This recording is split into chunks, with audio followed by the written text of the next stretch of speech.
Alright, hi everyone. This is Intro to JavaScript. My name is Brysiewicz. I've been a web developer since I was 12. And I did have some stints where I was doing server-side stuff, and now I'm just 100% web development all the time.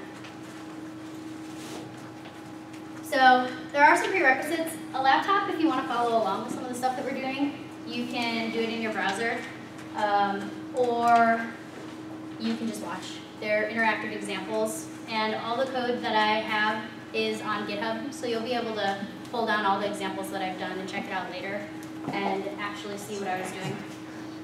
And if you're doing this on larger scale, for this purpose, for this talk, we're doing a lot of little examples.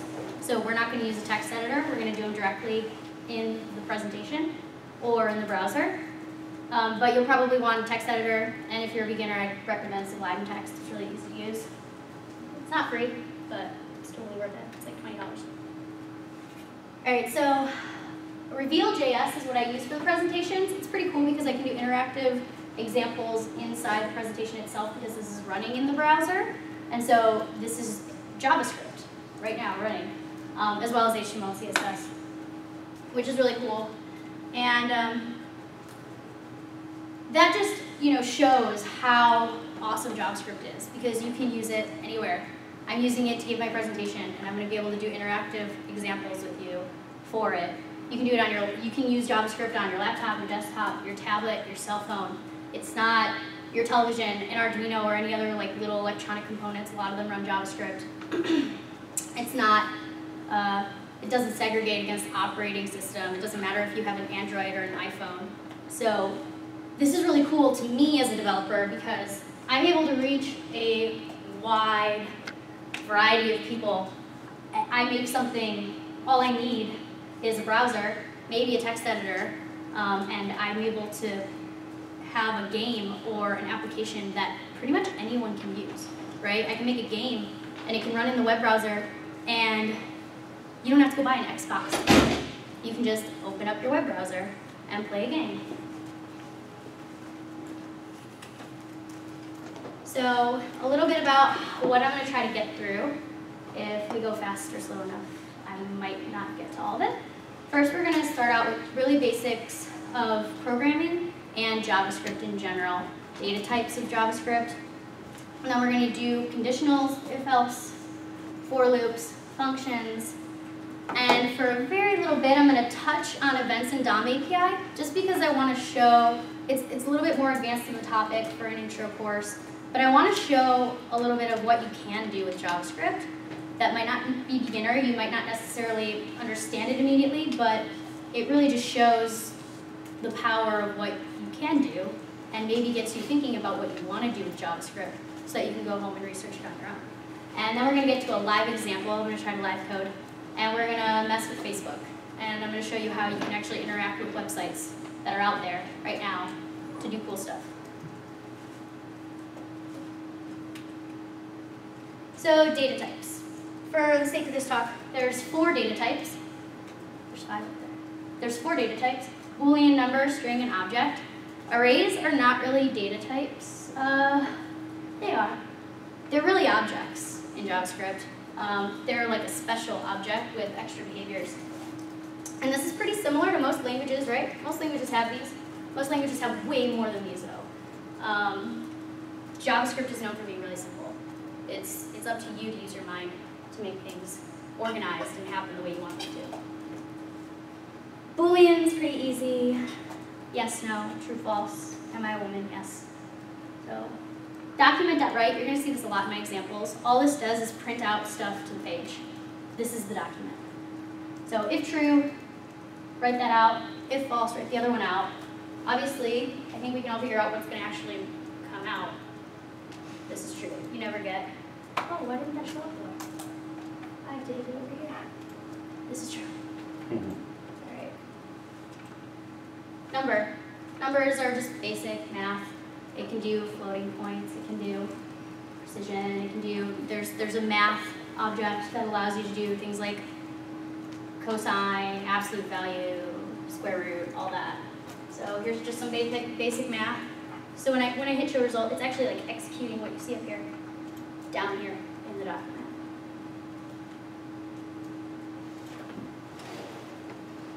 Strings, just characters, alphanumeric, whatever. You can concatenate strings with plus sign, and you get a bigger string. You get exactly what you would expect.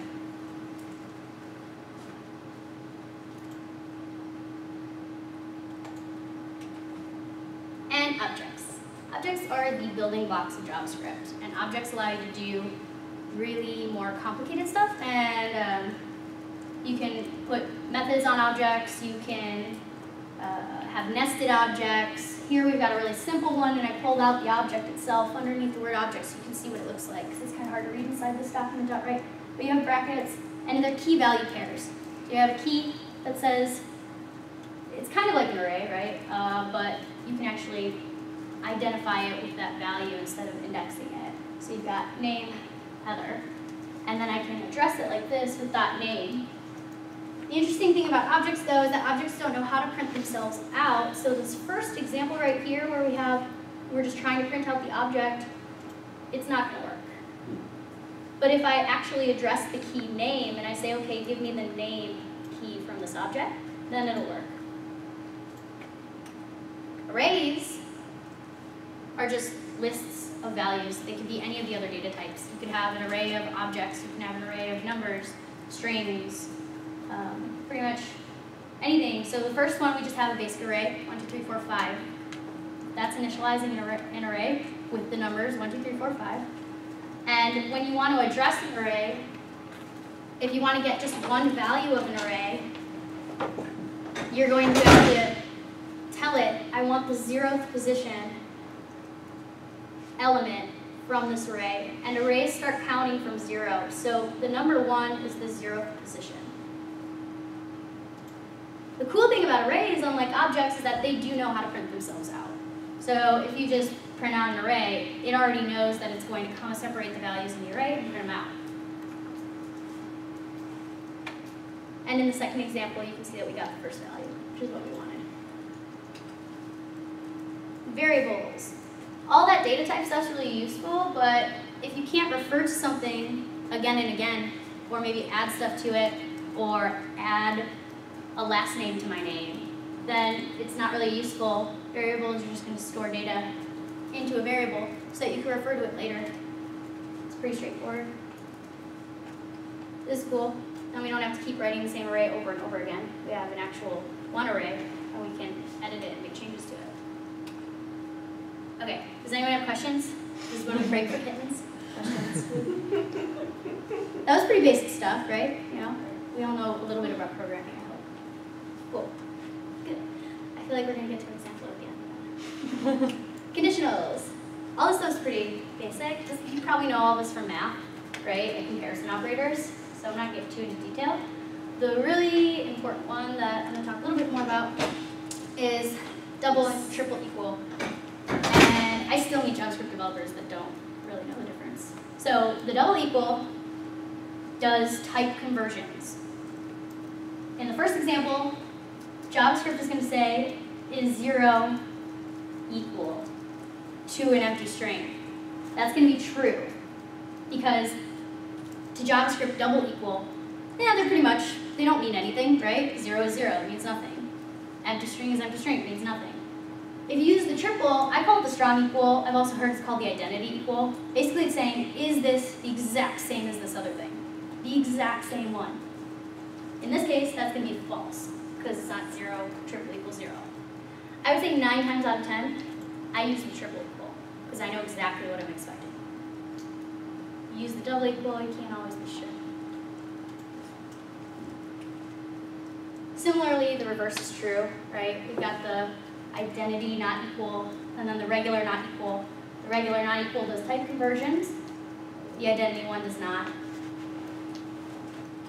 And then you've got, what? What's type? Type conversions? So you came in late. Types are data types. So number, it's okay, I'm kidding. Number, Boolean, string, and objects. So it'll do some conversions between the types. So it'll say, this empty string, is this equal to the number 0? So it'll like compare and change the type, and it has like a table of what it thinks is truthy and what it thinks is false. Whereas identity, it has to be the exact same thing. Okay. Less than and greater than. This is basic math. 4 is not less than 4. If you wanted it to be less than, you would use less than or greater than, right? So here's how that would come out. Less than or equal to, greater than equal to. I'm sure pretty much all of us know that. You can compare numbers this way. Alright, so then I used this example before. The if true, write this out. If false, write this out. Okay, we could also do an if else, which would give us the same effect. So we can do, here's our score, we're going to start at 0. As long as the score is less than 15, then we're going to say keep playing. For some reason, this hypothetical game plays to 15. Otherwise, once we get to 15, print out game over. And this works exactly how we would expect it to, I think.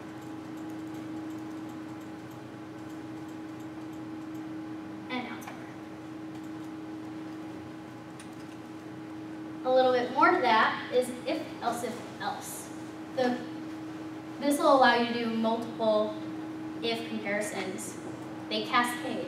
So it'll compare the very first, and then it'll hit the next, and so on and so on. So if something is true up top, the first one, then it will never hit any of the other ones. So in this example, if the score is 14, we're going to say it's game point because we're almost about to win. But if you look at our second condition, that's also true for the value 14. It's less than 15. It'll never get hit because the first one is true first. So here, we're just adding an extra level of comparison to our game. So when we get to 14, it should print out game point, which it does. At 15, the game's over.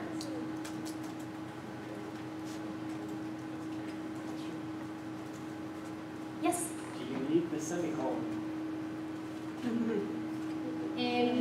No, you don't. You don't need the semicolon. In this example, you don't need the semicolon. If you had multiple commands on the same line, you would need the semicolon.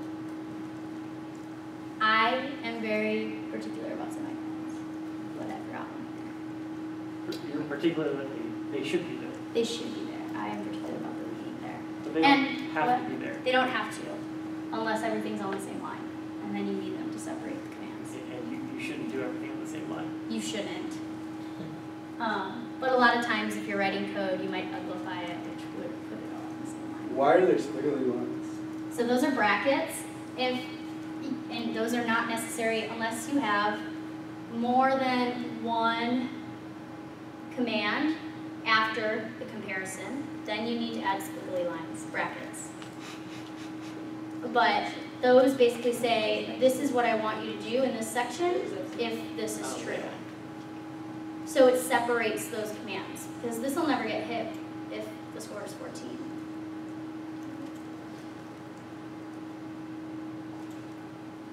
Anything else? So, loops. Sometimes we have an array, and we want to do something with it. In this example, we want to print it out. And we have this animal array. These are all real animals. And we're going to loop through it. So the important part of for loops, I really wish I had a laser pointer for this. The important part about the for loop is there's these commands up here. There's 3 of them if you notice. There's no semicolon after the third one, although I don't think it's incorrect to put it there. You could. It's just not practice. It looks more even this way. We're going to initialize a variable I, which is short for index, to 0. And we're going to start at the 0 position in the array. And we're going to continue to the length of animals. Animals.length is a special array method. Like I mentioned earlier, arrays are special objects. They have all these extra features built on them. And length is one of them. It's going to actually give you 3, because there's 3 items in the array. So that's why we can use a less than here for starting at 0. And then that is the actual comparison in the middle. That's what is going to be evaluated every time you enter the loop again. Once that's false, it'll no longer loop. And the final part is what we're going to do before we loop again. In this case, we're going to increment I so that we can go to the next item in the array. And right here, we're just printing out animals with on their own line. So BR is an HTML element. And because this is an HTML application and JavaScript application, we're going to use BR to separate the lines. There's other loops. There's a while loop and a for in loop. And arrays have a for each. We aren't going to cover those. To be honest, this is the one that I use probably all the time. I only use the other ones very early. I'm sorry, what is this command doing again? You're going to loop over all of the items, so you're looping over. So if you want to do something to all of the items in an array, okay. You know, or maybe these were numbers, and I want the summation of the numbers. I want to add all of the numbers in the array up. Okay. So I'm going to loop over every single one and do something to it, or do something to another variable. And in order to keep looping over every single one, I have to start at the first one and keep incrementing and keep going through this for loop. And this will continue to run. This will continue to execute the code in the for loop as long as this middle condition stays true. So we're going to do it for the length of the array because you don't want to go over. And the length of the array in that case is the number of letters in the word animals? The number of items in the array. The array is named animals. The array is named animals. Yes, we have a variable animals. The number of columns plus 1. And then we have 3 items in it. Okay. So we're gonna identify each one with right here, animals sub I. That's how you address a specific one in the array. If I starts at 0, we'll be getting the 0th one, which is kittens. And then after, we're going to increment I, and we're going to check and make sure we're not at the end of the array yet. And if we're not, which we aren't, then we're going to do it again. And this time I equals 1. And so we're going to keep doing that until we hit 3. So I have a question. What is the practical application or the output you would be searching for that you would then apply this loop? When would I use this loop? Yeah. If I had an array of objects and I wanted to print out, and each object was a student, and I wanted to print out every student's name. The only way to do that is to identify each one and step through and say, okay, for each of these student objects that I have, print out their name. Or, I mean, yeah, it's really just like to go through loops of arrays, to loop through like an array of objects or items and do something with it. Or add stuff up. If I had an array of numbers and I wanted the sum of all the numbers, I'd have to loop over and keep a summation and keep adding to it each item in the array. And then once I got out of the loop, the next line I would be like, okay, print out the total. Well, that's the total, it's the summation of every item in the array. There's a lot of instances where you will use a for loop to loop over an array of items, a list of items.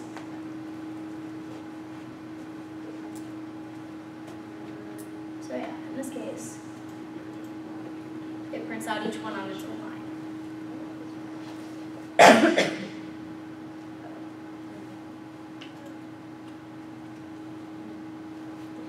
And functions are just variables, but if I wanted to loop over animals multiple different spots in my application, maybe in one spot of the application I'm listing them on the sidebar of my page, and in another one I have them listed comma separated or something, and I want to print them out over and over again at multiple points in my application, then I'm going to put it in a function so I can reuse that chunk of code.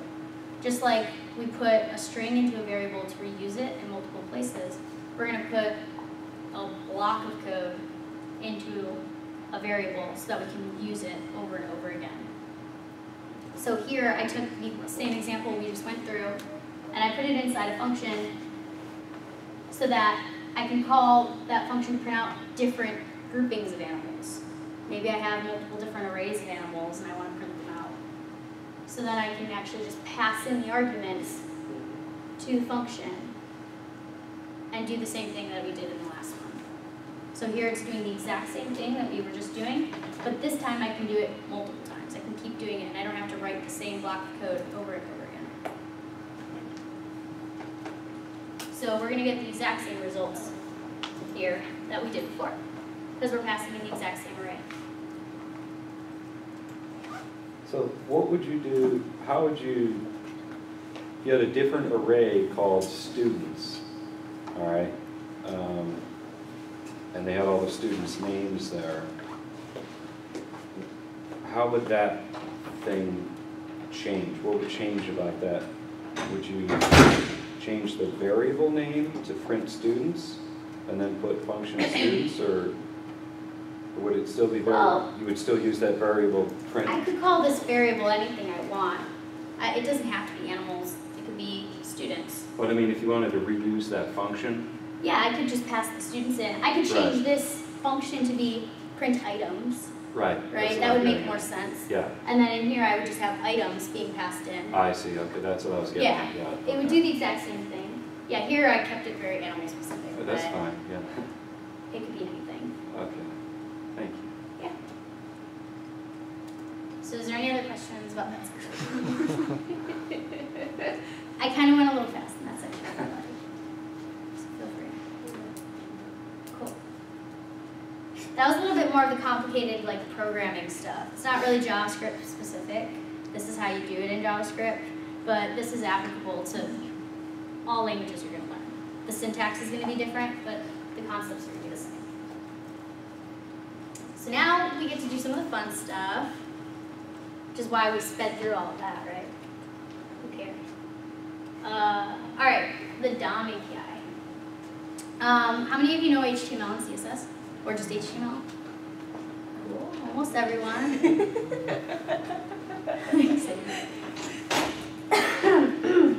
Excuse me. All right, so HTML is elements that are interpreted by the browser and then displayed on your page a certain way. And in order to interact with those elements, we use the DOM API. And I'm not going to get into too much detail about this because this is where things start to get pretty advanced. But this is where all the fun stuff is. So, at least in my opinion. JavaScript has lots of applications that cover a great expanse of technology land. But in this example, we're going to use a DOM API method called getElementById. So if you guys are familiar with HTML, you have some div on the page with an ID. And that's the identifier of that div. So I can be like, hey, I need that guy. And in this case, we're calling it DOMBox. Should have been DOMBox. And it has 4 on the inside. It has a background color of blue. So we got some CSS in there if you guys know what that is. Cool. So we're going to use this. We're going to grab that guy. We're going to be like, hey, DOM, give us that guy. Change the background color to this other messy value. And inner HTML is one of the methods. And there's a ton of methods. Once you get that element with the DOM API, there's tons of stuff you can change. We're going to change the content of it from 4 to I'm a box. This is why it should have been called DOMBox. And sure enough, when we actually trigger it, that's what it does. It's this ugly green color now. So that actually gives us one element, right? Like that's going to give us one guy, not a bunch of guys, because you can only have, IDs are unique in HTML. You can't have multiple objects with the same ID. So we're only going to get one result from that, so we can use it directly. The other one I'm going to talk about, so I'm only going to talk about 2 of these guys, is getElementsByTagName. So we got these 2 images up here. I didn't put the HTML in here this time, but those are image tags. We got 2 little kitties I found on Imgur. And I'm going to use getElementsByTagName, see the S? So we're getting an array of elements now. Even if there's only one image on the page, we're still going to get an array with one item in it.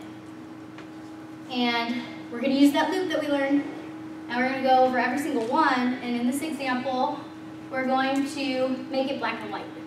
And this is just some CSS styling stuff. There's tons of things you can do. Mozilla Developer Network has an amazing reference on all the CSS methods and DOM API methods that you could ever imagine, and JavaScript too. So go check it out and try and figure out all the funky stuff you can do. You can flip things, you can blur them. There's lots of really cool things you can do now. So here we're going to make it black and white, and we're going to do it for each of the images. So when we trigger it, it was hard for your eyes to notice it at first, but they went black and white. Okay, that was just DOM API stuff. That was kind of JavaScript, but not really. The power of JavaScript comes in when you start using events in the browser. So if your user is on your website and they click on a picture on your website, and you don't have an A tag around it, so it's not a link, and you want to capture that click and do something. Well, we have an event called onClick that you can register so that you can listen to that and do stuff. There are probably like 40, probably more, different types of events you can subscribe to. I've only listed some of them. Mouse over, mouse move, click, focus in, focus out, scroll, key down, key up, key press, mouse click, mouse double click. Again, go check out some of the resources and you can see exactly. It's really cool working with JavaScript because your mind is the limit. Like, you can do pretty much anything you want to do. You can look up what methods to use, what events there are for you to mess with, and then you can do cool stuff. So actually for this entire talk, since I did this all in an application, I've been using the onClick event so that when I click these buttons, stuff happens. So the JavaScript that I'm doing behind the scenes for this presentation is actually getting triggered because I'm registering a function to the onClick event of each of the buttons on each of the pages. And each of those buttons, when they're clicked, do different things. I'm executing the code that you see in the snippets when I click the button. So in this example, what actually the code looks like, because I've been like not showing you the onClick events up till now, is the same thing that we just saw, but registered to the onClick event. So we grabbed this DOM button, which is what this guy's called, and it does the exact same thing. But this is what it's actually doing. Cool. I can make it do stuff every time I mouse. I could find out the XY coordinates on the page while I'm hovering over it. I actually had to do that recently for like an image zoom in.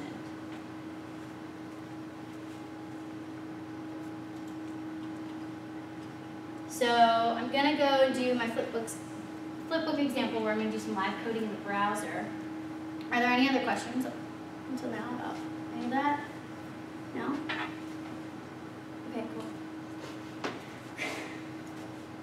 So I thought it would be fun, and I don't have the displays mirrored, so this will be interesting. I made a great fake Facebook account, really fake yourself, called Heather Meow. And I like monster trucks, man. They're just so cool. So I want to come in here and mess with this. I'll show you how you can do stuff. Oh my god. Let's set this up. So how many of you have used Chrome Developer Tools? And I just made that disappear. Only a couple. Okay.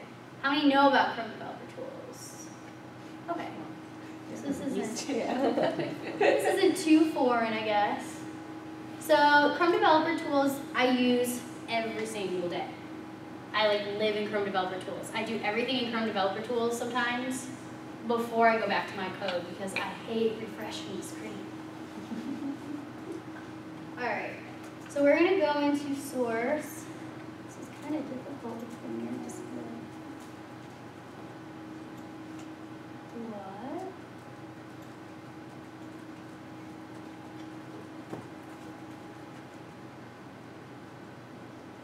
They just snuck a warning sign into it.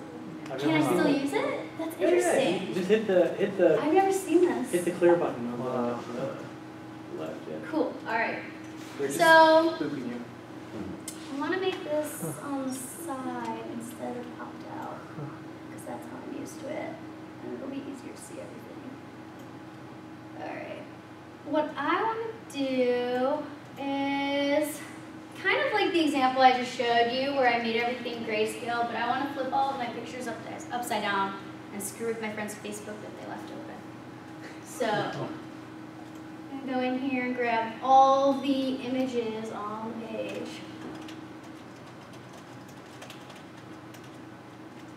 For that, we're going to use by tag name, which we talked about. And we just want all the images. Whoa, that's a lot of images. Okay, so we want to save this into a variable. I'm used to a Mac keyboard. I'm sorry for a second. Control and Alt are different. So we're going to save that into a variable called A, because I really don't care. This is temporary. I'm just going to use it to mess with them. So we see this output. We've got all these images in here. Now I want to take all those images, loop over them, and flip them upside down. So we have to use that magical for loop.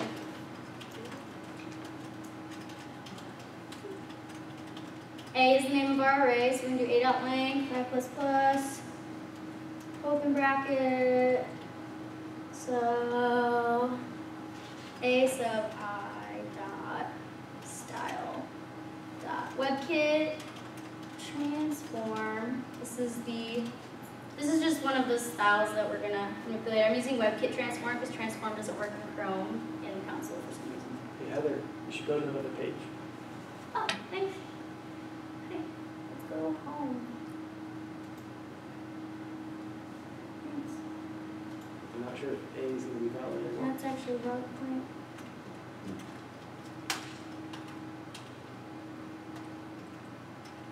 Alright, let's start there.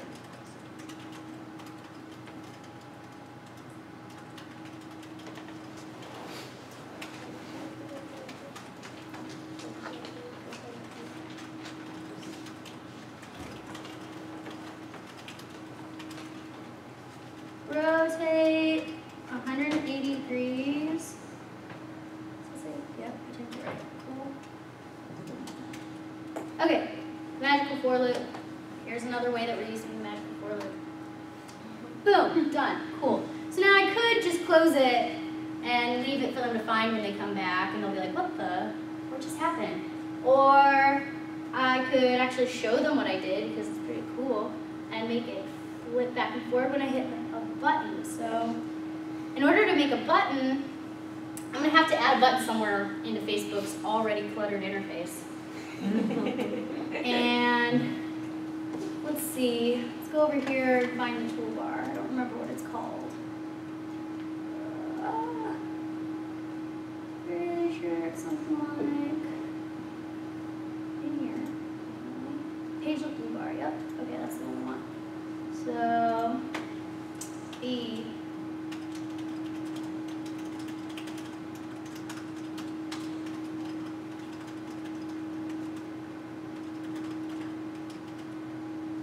Yeah, cool, got it.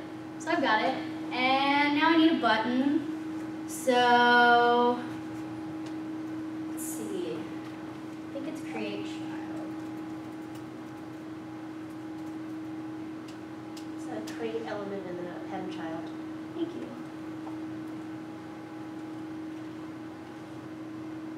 What did I do in here? Oh, button. Create element. Button. And we want the button to say something. It can't just be a button. So we're going to use that inner HTML equals. Flip it. Okay. B dot and child button. Here it is. Cool. Now we have to make it do stuff. Let's make sure it's working. Button dot on click equals some function that does stuff like alerts me that hi, it's working.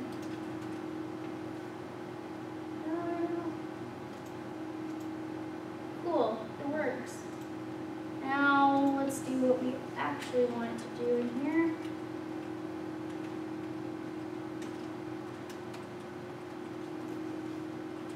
And that is, we want to do basically what we just did, that for loop. So we're just going to copy that because it's easier.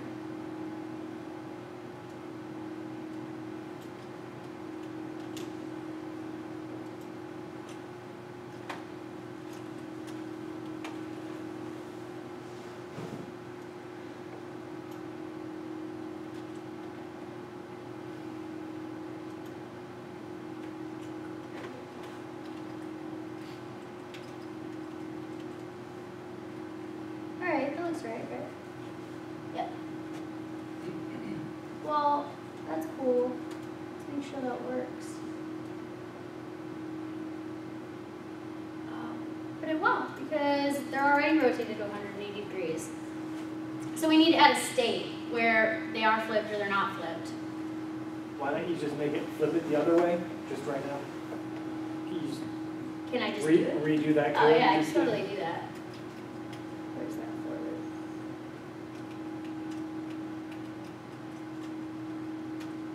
Alright, so now they're back to normal, 0 degrees. And now when we click it, they flip. Alright, cool, it works. That part works. You could add state. So I want to add state. And it looks like we have time for it. So I'm going to make it so that it just keeps going back and forward every single time I click it. In order to do that, I have to make some is flipped variable. And we're going to set it equal to true because it is flipped right now. So Chrome remembers this. And now we're going to do this button on click we had, except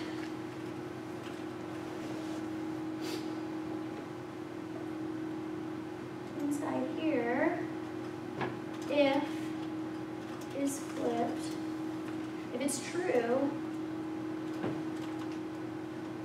then make this 0 degrees.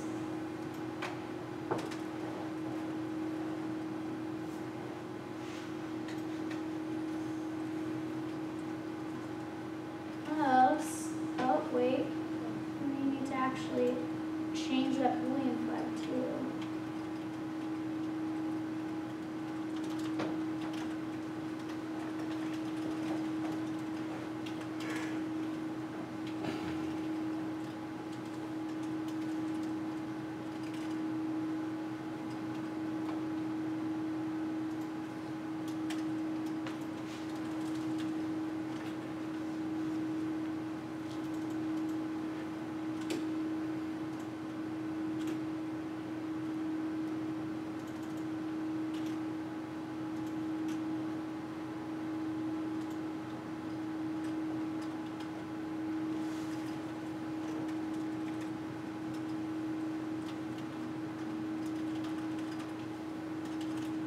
You can tell that the spacing doesn't really matter all that much, but I'm trying to keep it clear so that we can read this. Alright, so if it's flipped, then flip it back to 0 and set it to not flipped. Otherwise, we're going to flip it and set is flipped equals true. All of our brackets line up. We need one more. Did I just lose that? Oh, that is the worst. Everything I just typed just disappeared. That's one thing about working in Chrome, right? Bummer. Really?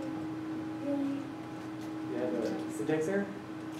No, I didn't hit enter. I was trying to scroll down, and it lost it, apparently. The real risk of live coding. Right? Just Put so it, much. put it in Notepad and crank through it. I have it in my, if I could have used my real laptop, I could have just copy pasted it, but. Great.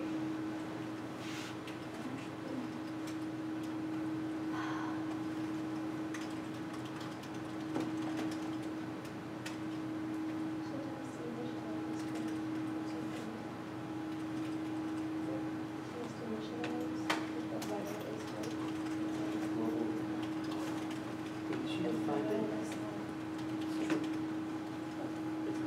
Oh, okay. I'm opening up a text editor. Fine.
Cool. Okay, here we go. That's what I've been trying to say for the last 5 minutes. And let's see if that worked. Yay! Oh, boo. What did I screw up?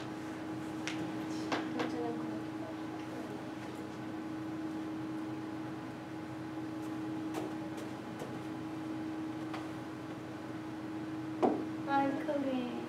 Yay.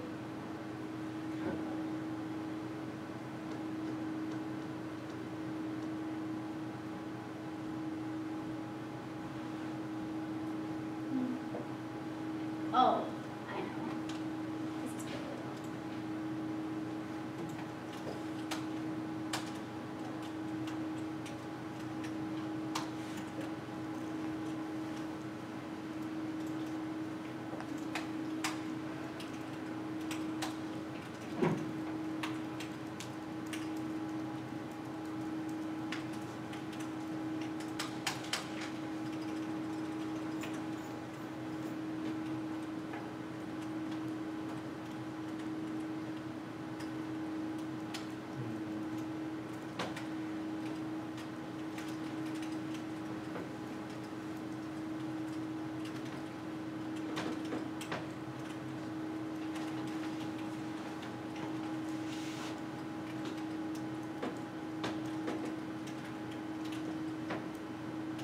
What was wrong?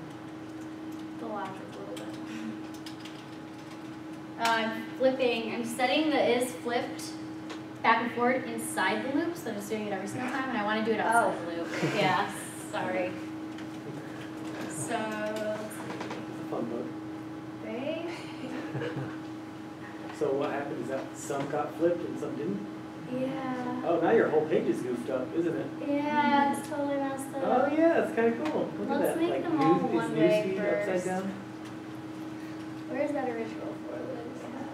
Yeah, you gotta do you need a reset button. Okay. All right, so you're Yeah, we're gonna need to add a reset button Yes. next time I do this live coding example. Alright. So while you were looping over pictures, you were rotating some, And but not we're- rotating yeah. others. So every other photo was flipped. Yeah. Okay. So now I'm waiting until outside of the for loop to change that flag. Cool. Let's toss it in here. Yay! Nice. And now it works. Cool. That's it. All right. There's a little bit more left in the slide. Let's see. So that was the flipbook example. But basically, it's just there to show you, what you can do. You can kind of mess with the web pages and screw with your mom that doesn't know anything about technology, because your mom always leaves her computer open, or your dad. At least mine does. DevDocs.io is an awesome resource for JavaScript, DOM, HTML, CSS, any kind of experience that you're at. They have like frameworks and Rails. It's just a docs for everything pretty much, and it's really well organized, and you can hide all the docs that you don't use and just show the ones that you use, so that it's way better than any Google search in my opinion. And then MDN is the Mozilla Developer Network. If any of you guys are interested in having access to these slides, they're on GitHub. I can give you the actual address that they're at so that you can go and download them and look at the examples and look at the code that I was running. And also, if you just want to check out an existing Reveal.js presentation, because they're kind of cool, and mess with that. It's really fun to make interactive examples that you can show people on a presentation. And then also, this is my dog Squirt. This presentation was full of kittens, and it was brought to you by Squirt and her patients while I was working on it. Yeah, couldn't have been possible without her. That's it. So, thanks everyone.